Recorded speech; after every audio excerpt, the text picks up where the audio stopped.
বছর যাবত তোমার ঘর সংসার আমি কেমন করে করলাম, দুইটি সন্তানের মা হলাম, তোমাকে যদি আমি নাই ভালোবাসতাম তাহলে তোমাকে এই নির্জন এলাকায় ফেলে রেখে চলে যেতাম। ও স্বামী, তুমি আমাকে পরীক্ষা করে দাও, যে কোনো পরীক্ষায় আমি প্রস্তুত আছি। সুলতান আদর বলতেছেন, তুমি তো জানো আমি গরিব, এই নির্জন এলাকায় যদি আমি ইন্তেকাল করি, আমার তো কোনো টাকা পয়সা নাই, যা দিয়ে তুমি আমার কাপড় ক্রয় করবা। এই নির্জন এলাকায় তুমি আমার জন্য কেমন কাপড়ের ব্যবস্থা করবা? স্ত্রী ডাকতে বলতেছে, স্বামী, এই যে আমার পরনের যে শাড়িটা দেখতেছো, এই শাড়ি দিয়ে 3টা টুকরা করবো, এই 3টা টুকরা শাড়ি দিয়ে আমি তোমার কাপড়ের ব্যবস্থা করবো। সুবহানাল্লাহ। সুলতান ইবনে আদর বলতেছেন, ও আমার স্ত্রী, আমি বুঝতে পেরেছি তুমি আমাকে অনেক ভালোবাসো, তোমার পরনের শাড়ি পরা লাগবে না, এই যে আমার পরনে যে জুব্বাটা দেখতে পাচ্ছো, এই জুব্বাটা দিয়ে আমার কাপড়ের ব্যবস্থা করবা। অর্থাৎ আমার গলাটা, এই গলার মধ্যে যেই গলাটা রয়েছে এটা উপরের দিকে টান দিবা, দিয়ে মাথার উপরে একটা দিয়ে দিবা, তখন দেখবা পা পর্যন্ত, এই হাঁটু পর্যন্ত তোমার কাপড়টা উঠে আসবা, আর হাঁটু থেকে পা পর্যন্ত বাকি অংশটুকু এই মরুভূমিতে গাছের ডাল পাতাতে ঢেকে রাখবা। স্ত্রী বলতেছে, তা না করলাম, কিন্তু তোমার জানাজা কে পড়াবে, তোমার ইমামতি কে করবে, বাসটা থেকে কবর করবে কে? সুলতান আদর ডাকতে বলতেছে, আমার স্ত্রী শোনো, ওই যে দূরত্ব একটা বস্তু দেখা যায়, ওই বস্তুর মধ্যে আমার 2জন নাবালক ছেলে পাঠিয়ে দিবা, ইমাম সাহেবকে সালাম দিবা, দিয়ে বলবা আমার আব্বা সুলতান আদর ইন্তেকাল করেছে, ইমাম এবং মুসল্লিদেরকে সঙ্গে নিয়ে এসে ওই রাতের মধ্যে আমার জানাজা কমপ্লিট করে কবরস্থ করবে। স্ত্রী ডাকতে বলতেছে, যদি ইমাম সাহেব না আসে, যদি মুক্তাদি না আসে, তার বিকল্প রাস্তা কি? সুলতান আদর রাহমাতুল্লাহ আলাইহি বলতেছেন, ও আমার স্ত্রী, সব বিকল্প রাস্তা আমি বলে দিতেছি।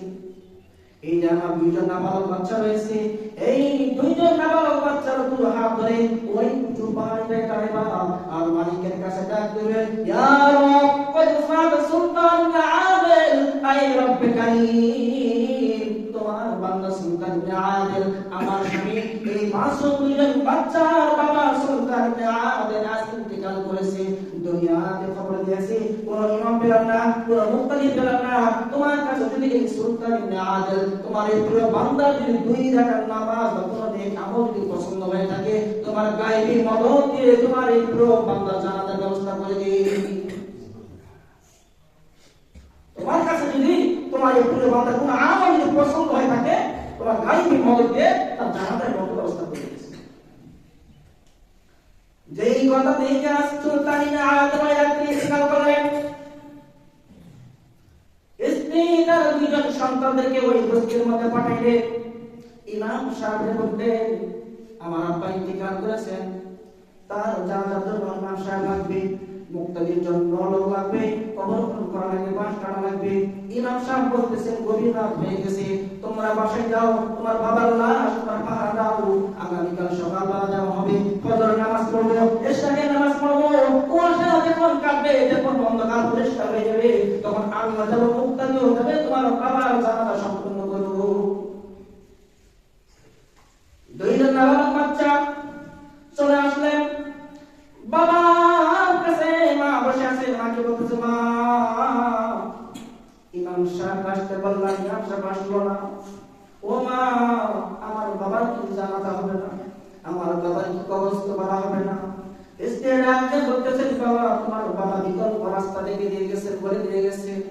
ওই মেয়ে কি করলেন, 2জন সন্তানকে পরীক্ষাতে নিয়ে ওই উঁচু পাহাড়ের মধ্যে দাঁড়াইলেন, ইয়া রব কদ মাত সুলতান আদল, আই মালিক, তোমার প্রিয় বান্দা সুলতান আদল ইন্তেকাল করেছে। দুনিয়াতে আশেপাশে খবর দিয়েছে, কেউ আসলো না, আই মালিক, মেহেরবানি করে তুমি তোমার কুদরত দিয়ে গায়েবে দিয়ে তার জানাজার ব্যবস্থা করে দিই। মালিকের কাছে আরজি জানিয়ে, দরখাস্ত জানিয়ে লাশের কাছে এসে কান্নাকাটি করতেছে। এটা লেখক লেখেন, এই যে বাগদাদের মধ্যে একজন লোক চলে গেছে জুনাইদের কাছে, এ জুনাইদ তুমি কোথায়? জুনাইদ বাগদাদি রাহমাতুল্লাহ আলাইহি বলতেছে আমি বাগদাদে আছি। তোমাকে এই মুহূর্তে ইয়ামিনে যেতে হবে। কোথায়? এই মুহূর্তে ইয়ামিনে যেতে হবে। ইয়ামিনে এখান থেকে কত দূর? বাগদাদ থেকে 2500 মাইল দূরত্ব। বলতেছে আমিও যাব, আমার সঙ্গে 12 জন মুরিদ রয়েছে তারাও যাবে, কিন্তু এখান থেকে ইয়ামিনের দূরত্ব হলো 2500 মাইল দূর। আমার তো কোনো যানবাহন নাই, আমার কোনো ব্যবস্থা নাই, আমি কেমন করে এই অল্প সময়ের মধ্যে সেখানে পৌঁছবো? জনাই বাগদাদি রাহমাতুল্লাহ বলতেছেন তুমি কে? ওই আগত ব্যক্তি বলতেছেন আমি হলাম আল্লাহর বান্দা, আল্লাহর পক্ষ থেকে সংবাদ নিয়ে এসেছি। জনাই বাগদাদি রাহমাতুল্লাহ আলাইহি বলতেছেন যে মালিক তোমাকে পাঠিয়েছেন সেই মালিকের কাছে ফিরে যাও, যাই সেই মালিকের কাছে একটা সংক্ষিপ্ত বাইপাস রাস্তা বাতলায় আসো। সংক্ষিপ্ত রাস্তা, বাইপাস রাস্তা সংগ্রামী আসো, তাহলে আমি যাব আর মুরিদ যাব। সুবহানাল্লাহ। ওই ফেরেশতা চলে গেলেন মালিকের দরবারে। মালিক জুনাইদ বাগদাদিও তো যাবে, তার সঙ্গে মুরিদরাও যাবে, কিন্তু পথ অনেক বড়, সংক্ষিপ্ত রাস্তা দেখাও। আল্লাহ রাব্বুল আলামিন ওই ফেরেশতাকে বলবো ফেরেশতা তুমি জলদি করে ইয়ামিন দেশে যাও, আমার বান্দা সুলতান ইবনে আদিল এখানে শুয়ে আছে, ওই শুয়ার অবস্থায় তার পিঠ যে জমির সাথে লাগা রয়েছে ওই পিঠের নিচ থেকে এক মুষ্টি মাটি সংগ্রহ করবা, আর এখান থেকে উড়াল দিয়ে বাগদাদের মধ্যে চলে যাবা। বাগদাদের মধ্যে চলে যাওয়ার পর কি করবা? ওই মাটিটা জুনাইদ বাগদাদির কাছে ছিটায় দিবা, আর জুনাইদ বাগদাদিকে তার সঙ্গে গিয়ে বলবা তাড়াতাড়ি সিজদায় চলে যায়। সিজদা থেকে উঠে দেখবে সঙ্গে সঙ্গে ইয়ামিনে পৌঁছে গেছে। ওই ফেরেশতা তাই করলেন। মাটি আনার পর জুনাইদ বাগদাদির কাছে ছিটায় দিলেন। জুনাইদ বাগদাদি এবং তার সঙ্গীরা জমিনের মধ্যে সিজদায় পড়ে গেলেন। সুবহান রাব্বিয়াল আলা, সুবহান রাব্বিয়াল আলা, সুবহান রাব্বিয়াল আলা। তার পরিমাণ যখন সিজদায় থাকলেন, সিজদা থেকে উঠে দেখেন জুনাইদ বাগদাদি রাহমাতুল্লাহ আলাইহি এবং তিনার 12 জন সফর সঙ্গী মুহূর্তের মধ্যে একবারে ইয়ামিনে পৌঁছে গেছে। সুবহানাল্লাহ। সিজদা থেকে উঠে দেখেন ওই দেখা যায় একজন লাশ, একদম মহিলার পাশে 2 জন ছেলে কাঁদতেছে। জুনাইদ বাগদাদি রাহমাতুল্লাহ আলাইহি কাছে গেলেন, ওই মহিলাকে বলছেন মা আপনি সুলতান ইবনে আদিল? মহিলা বলতেছেন হ্যাঁ। তার কি কাপড়ের ব্যবস্থা হয়েছে? হ্যাঁ হয়েছে। জুনাইদ বাগদাদি রাহমাতুল্লাহ আলাইহি নিজের মাথার পাগড়ি টাকা করলেন এবং পা থেকে যে বাকি অংশটুকু ঘাস পাতা দিয়ে গাছ পাতা দিয়ে লাগিয়েছিলেন ওটা ঢাকায় দিলেন। মুরাদে বলছে হুজুর আমরা আমাদের পাগড়িটুকু দিব। পাগড়ি তো লাগে মাত্র 3টা, কাপড় কয়টা লাগে বলছে? 3টা, আর বাকি কাপড়টা কি করব? জুনাইদ বাগদাদি রাহমাতুল্লাহ আলাইহি বলতেছেন বাকি কাপড়গুলো কবরের মধ্যে কলার পাতার পরিবর্তে বিছাইয়া দিব। সুবহানাল্লাহ। কবর খনন করা শেষ। জুনাইদ বাগদাদি রাহমাতুল্লাহ আলাইহি ইমামতি করার জন্য সামনে দাঁড়াইছে। 12 জন মুসলিমের পাশে দুইজন নাবালক বাচ্চা ইমামতি করার জন্য জুনাইদ বাগদাদি রাহমাতুল্লাহ আল্লাহু আকবার বলবে, এমন সময় এক লোক এসে খাপ করে হাত ধরে বলেছে, জুনাইদ বলে জুনাইদ দাঁড়াও, জানাজা এখন নয়, জানাজা আরো পরে, জানাজা আরো পরে, দাঁড়াও। জুনাইদ বাগদাদি রাহমাতুল্লাহ পিছনে ঘুরে দেখে একজন লম্বা লোক, ডান হাতের মধ্যে একটা ব্যাগ, বাম হাতের মধ্যে একটা লাঠি। সেই লোক বলতেছে জুনাইদ দাঁড়াও, এখন জানাজা না, জানাজা আরো দেরি আছে। ও জুনাইদ এই ব্যাগটা নাও, চেষ্টা করো এখানে 3টা কাপড়ের কাপড় রয়েছে সেগুলো দান করো। জুনাইদ বাগদাদি রাহমাতুল্লাহ আলাইহি বলতেছেন তাকে তো কাপড়ের কাপড় পরা রয়েছে। ওই আবতার ব্যক্তি বলতেছেন জুনাইদ ওই কাপড় আছে থাক, এখান থেকে নতুন কাপড় দান করো, এটা আসমানের মালিকের সিদ্ধান্ত, মালিক পাঠাইছেন। সুবহানাল্লাহ। ওই কাপড় আছে থাক, নতুন কাপড় দিয়ে পরাও, মালিকের সিদ্ধান্ত। জুনাইদ বাগদাদি বলতেছেন ঠিক আছে, কাপড় পরানো হলো। এবার ওই আগত ব্যক্তি বলতেছেন জুনাইদ কিছু মনে করো না, ইমামতি করার জন্য মহান আল্লাহ রাব্বুল আলামিন আমাকে পাঠিয়েছেন। সুবহানাল্লাহ। হে জুনাইদ কিছু মনে করো না, ইমামতি করার জন্য আল্লাহ রাব্বুল আলামিন আমাকে পাঠিয়েছেন। জুনাইদ বলতে বলতে ঠিক আছে সামনে মুরব্বি তো চান সামনে যান। এবার আগত ব্যক্তি ইমামতি করার জন্য সামনে দাঁড়ালেন।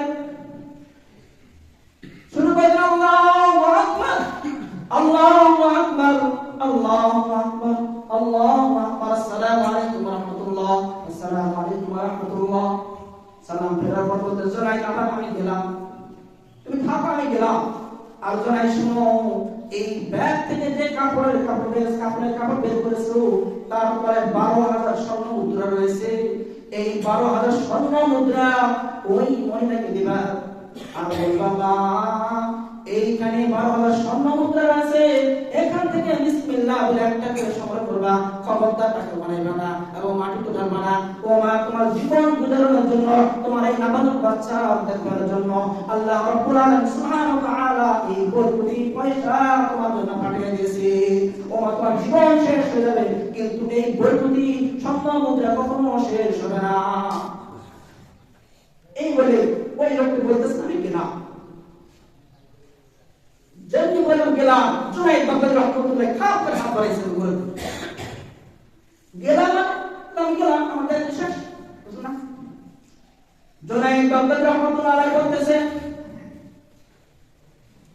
আপনি যে আমাকে জুনাইদ করে ডাকতেছেন, মনে হয় আপনি আমাকে অনেক দিন আগে থেকে চেনেন, আপনি আমার পরিচিত, যে তোমার নাম ডাকতেছে কিন্তু আমি তো আপনাকে চিনলাম না, আপনার পরিচয় জানলাম না, মেহেরবানি করে আপনি আপনার পরিচয় দিয়ে দেন। ওই আগন্তুক ব্যক্তি বলতেছেন জুনাইদ শোনো, আমার পরিচয় যেখানে সেখানে দেওয়া নিষেধ, অতএব ছেড়ে দাও। জুনাইদ বাগদাদী রাহমাতুল্লাহ আলাইহি বলতেছে ও মুরব্বি শোনো, আমি কিন্তু বাগদাদে এমন কুস্তি খেলোয়াড় ছিলাম, শক্তিশালী ছিলাম, অনেক মেডেল পুরস্কার পেয়েছি।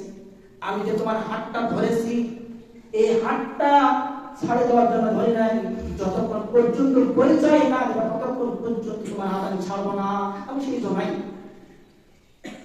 যে কুস্তি খেলোয়াড়ের মধ্যে অনেক অনেক পুরস্কার অর্জন করেছি, সেই জন্যই ওই আমন্ত্রণ করতে বলতেছেন জুনাইদ যেহেতু আমার পরিচয় শুনলে শোনো, আমার পরিচয় যেখানে সেখানে দেওয়া নিষেধ, লোকেরা আমাকে হযরত খিজির আলাইহিস সালাম বলে রাখে। সুবহানাল্লাহ, কে? হযরত খিজির আলাইহিস সালাম। যা পরিচয় দাও, জুনাইদ বাগদাদী রাহমাতুল্লাহ সঙ্গে সঙ্গে হাত ছেড়ে দিয়েছে। হুজুর বেয়াদ মাফ করবেন, আপনার হাত ধরেছি, গলা ধরেছি, আপনি কি খিজির আলাইহিস সালাম আপনার সাথে হযরত পয়গম্বর মুসা আলাইহিস সালামের সাক্ষাৎ হয়েছে? হ্যাঁ, হযরত ঈসা আলাইহিস সালামের সাক্ষাৎ হয়েছে, হযরত মুহাম্মদ রাসূলুল্লাহ সাল্লাল্লাহু আলাইহি ওয়াসাল্লামের সাথে সাক্ষাৎ হয়েছে। শত শত নবী আম্বিয়াদের আমি তাদের পিছনে আমি নামাজ পড়েছি। সুবহানাল্লাহ। হুজুর আমাকে maaf করে দেন, আমাকে maaf করে দেন, আমার অন্যায় হয়েছে। হযরত খিজির আলাইহিস সালাম বললেন জুনাইদ, আমি চলে গেলাম। জুনাইদ বাগদাদী রাহমাতুল্লাহ আলাইহি বলতেছেন হুজুর আপনি যখন চলে যাবেন যান, কিন্তু আমাকে একটু প্রশ্নের উত্তর দিয়ে যান। আল্লাহ পয়গম্বর মুসা আলাইহিস সালাম আপনার কাছে তিনটি প্রশ্ন করেছিলেন, যার সঙ্গে আপনি ত্যাগ করতে পারেননি। তিনটি প্রশ্ন করেছিলেন পয়গম্বর মুসা আলাইহিস সালাম, তারপর সঙ্গ বিচ্ছিন্ন করেছিলেন হযরত খিজির আলাইহিস সালাম। এরপর একটা ঘটনা আছে, খিজির আলাইহিস সালাম বলতেছেন কি প্রশ্ন? জুনাইদ বাগদাদী বলতেছেন এই যে সুলতান ইবনে আদিলা জামাতে আপনি ইমামতি করলেন, আমরা মাত্র 12-13 জন মুক্তাদি, কিন্তু আপনি যে তাকবীর আল্লাহু আকবার জোরে জোরে তাকবীর দিলেন, মনে হলো আপনার তাকবীর শুনে আশেপাশে অনেক মুক্তাদি, কিন্তু মুক্তাদি তো নাই। হযরত খিজির আলাইহিস সালাম বলতেছেন ও জুনাইদ, তোমার অন্তর চোখ এখনো খুলিনি। তুমি কি জানো আমি যখন ইমামতি করার জন্য সামনে দাঁড়াই, আমি তাকায়া দেখি পাহাড় পর্বত আসমান জমিন সব জায়গার মধ্যে 1,12,00,000 ফেরেশতা আল্লাহ রাব্বুল আলামিন সুবহানাহু ওয়া তাআলা তার মুক্তার জন্য পাঠিয়ে দিয়েছেন। সুবহানাল্লাহ। কয় লক্ষ? 12 লক্ষ ফেরেশতা তার জানাজায় অংশগ্রহণ করার জন্য আল্লাহ রাব্বুল আলামিন পাঠিয়েছেন। জনাব তাই এখন বলো তাহলে 12 লক্ষ এই মুক্তার জন্য তাকবীরটা দিলো না জোরে হবে? সম্মানিত আমি বলতেছিলাম সংক্ষিপ্ত সময় যেহেতু চলে গেছে, তো জুনাইদ খিজির আলাইহিস সালাম চলে গেলেন এবং তাকে ব্যবস্থা করা হলো এবং স্বর্ণ মুদ্রা তার কাছে পৌঁছানো হলো এবং বললেন মা তোমার কাছে একটা আমার আবদার, তোমার স্বামী এত বড় আল্লাহর ওলি কেমন করে হলো যার কারণে হযরত খিজির আলাইহিস সালাম তাকে ইমামতি করার জন্য আসছে, শুধু তাই না 12 লক্ষ ফেরেশতা তার জানাজায় অংশগ্রহণ করেছে। সুবহানাল্লাহ। স্ত্রী বলতেছে চারটি কারণ। কয়টি কারণ? চারটি কারণ। এক নম্বর কারণ হলো যে আমার 12 বছর তার সাথে সংসার করা হলো, আমার জীবন দশায় তার বিবাহ বন্ধনের সময় থেকে পর্যন্ত এক ওয়াক্ত নামাজ কাজা করেনি। কি করেনি? এক ওয়াক্ত নামাজ কাজা করেনি। দ্বিতীয় নাম্বার হলো যে সকাল সন্ধ্যায় আল্লাহ রাব্বুল আলামিন শ্রেষ্ঠ কালাম আফজালুল যিকরি তিলাওয়াতুল কোরআন, কোরআন শরীফ তেলাওয়াত করতে। নাম্বার 3, গভীর রজনীতে সবাই যখন ঘুমের মধ্যে ব্যস্ত, ঠিক ওই সময় এই সুলতান ইবনে আমির তাহাজ্জুদের নামাজ পড়ে কান্না করতেন। সুবহানাল্লাহ, কান্না করতেন, এমন ভাবে কান্না করতেন, কান্না করতে করতে মালিকের সাথে গল্প করতেন। তা আমি যখন মানুষদের বাতি দিতাম তখন বাতি দাও না, বাতি দাও কেন? তখন বলতেন যে তুমি কারোর সাথে গল্প করতেছো, মনে আছে কোনো মেয়ে আছে, মনে আছে কোনো মেয়ে? না, আমি মেয়ের সাথে গল্প না, সবাই মালিকের সাথে গল্প করছে। সুবহানাল্লাহ। চতুর্থ নম্বর আমল হলো হালাল খাদ্য, হালাল কামাই, অর্থাৎ সে কাঠ সংগ্রহ করে সে কাঠ বিক্রি করতো এবং 4 ভাগে 1 ভাগ করতো, সে নিজে খেত এবং দাম সাপ করতো। সুবহানাল্লাহ। তাহলে কাজ কয়টা? 4টা। 1 নম্বর নামাজ, নাম্বার 2 কোরআন শরীফ তেলাওয়াত, নাম্বার 3 তাহাজ্জুদের নামাজ, আর চতুর্থ নাম্বার হলো দোয়া কবুলের প্রথম শর্ত হলো হালাল খাওয়া। আল্লাহ রাব্বুল আলামিন আমাদের সবাইকে এই 4টি জিনিসের উপর আমল করার তৌফিক দান করুন। ওয়া মা তাওফীক ইল্লা বিল্লাহ। সুন্নাত পড়ি।